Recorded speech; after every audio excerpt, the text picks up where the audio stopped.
In this video, I'm going to show you how to leverage the V reversal into the New York Open strategy, especially when you face the situation that you don't know whether you want to long or short. Why V reversal can help with the New York Open strategy? That is because V reversal setup is a high probability setup, and normally it's gonna give you a very good trading opportunity. That is why. Let's use this chart for example. After the New York Open, we can see there are 3 consecutive bear bars going to the downside, and then this is a possible breakout strategy. For breakout strategy, we wait for the pullback and then trade downward. However, next, we can see there are 4 consecutive bull bars reversing the previous downside pressure, and this will turn into a break and retest strategy, because if we go by the top of the first bear bar and the bottom of the last bear bar here, we have the value zone. And then because the market reversed the whole downside pressure here, so this becomes a possible range break and retest strategy. So for this strategy, we wait for the market to break either side of the range and then retest the edge of the range and then trade accordingly. This is what happened next. We have the pullback to test the top of the range and then go up. This could serve as a signal bar if you trade the break and the retest strategy. So, however, here's the question. Do you want to go long or short when you see this bull bar here? Why do we have this question? That is because for the range break and the retest strategy, the condition is we have to assume that the previous pre-market or even overnight market should be relatively stable. But in this case, you can see overnight or pre-market is fluctuating a little bit. So this will reduce the probability of the range break and the retest trading probability. Another thing to notice is that we have a small high here, and then there's another small high before the New York Open. And the second high here is a retest of the previous high. So these two could define a small value zone here. And then you can see the market after the open retest this small value zone and then it pulls back. So at this moment, this small value zone could serve as a resistance level as well. So at this moment, then you hesitate whether you want to go long or go short, because it's gonna give you a contradicting information to decide whether to go long or short. Now let's forget about the previous setup. Let's take a look at this picture again. What do we see here? We can see the market goes down sharply and reverse sharply. So this is a V-shaped sharp reverse. It's possible V reversal. And the other condition is we can see that this is the previous high, and then this going up is taking out this previous high. So this is definitely a good setup for V reversal.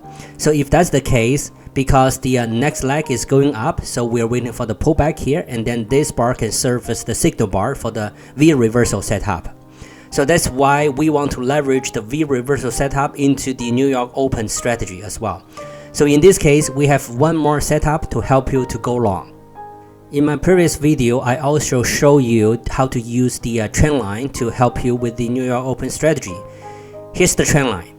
We have a high, lower high, another lower high. For sure, this is a trend line here. And then the third touch respected this trend line because it means that this trend line works.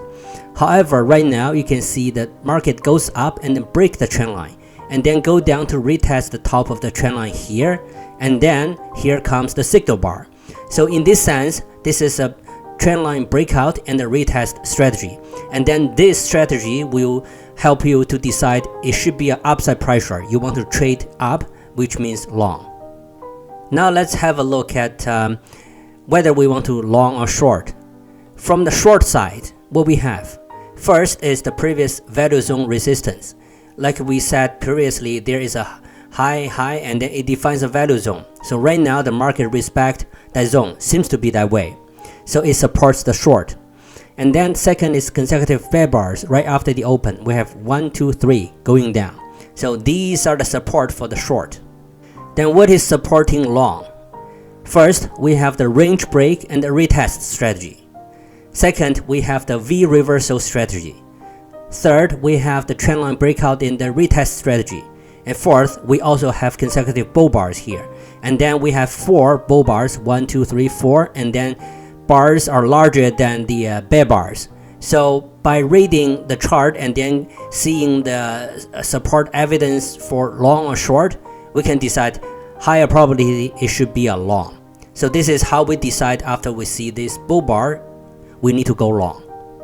Then you may ask, is that because we have 4 factors here to support long and then only 2 to support short, so that's why we decide to go long? Not necessary. So basically you can see that range breakout in retest strategy, V reversal and trendline breakout in retest strategy, these 3 strategies have higher probability of winning trades. However, for the previous value zone resistance, consecutive bear bars, they're not very robust. This is what happened after you enter the long here. And then you can see the market consolidate here a little bit and then goes up. And then because they are pushing down here, when you read this, why they're pushing down their consolidation, and even when the leg going up, you can see the bars are smaller than previous bull bars here, and then it takes so many bars to go up. That is because, take a look at the left. It's like a range. It's up, down, and then there's a downside pressure. That's why the pressure to go up is not very strong. Let's take a look at another example. So basically, after the New York Open, we see bear bars, bull bars, bear bars, and bull bars going up, and then consecutive bear bars going down. So if we draw a trend line to connect the lows here, we can see right now the market respect this trend line and then push down a little bit and then down another time and then goes up. So this bull bar. Here's the question. When you see this bull bar, do you want to go long or short? Because this is a very good trendline support setup, so it makes sense for you to go long. Then let's retake a look at this chart. What other setups do you see? I see a V reversal, but it's a flipped V reversal. So basically here you can see the market goes up and then reverse sharply. So this is a sharp V shape. Even though there are 2 kind of tails here, but still it's sharp V reversal to me. And then second, here's the previous low here. And then the market goes down here, this leg, take out this previous low. So this is definitely a V reversal setup. Now go back to the previous question. When you see this bull bar, do you want to long or short? Then let's take a look at the support to each side. If we go long, we have the trendline support for sure. If we want to go short, we have the V reversal. And also at the same time, we have consecutive bear bars supporting the downside pressure. 1, 2, 3, 4. However, to the upside, even though we have big bull bars, but they're not consecutive, that means the upside pressure is not very strong. So in this case, we can say that there is a certain short pressure here, and then upside pressure is hard to decide.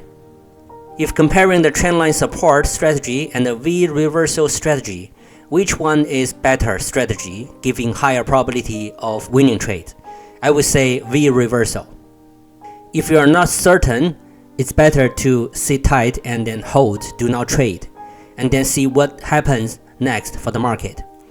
We can clearly see that this bear bar breaking the trend line and going down, and also the end of this tail is lower than the previous low on the trend line here.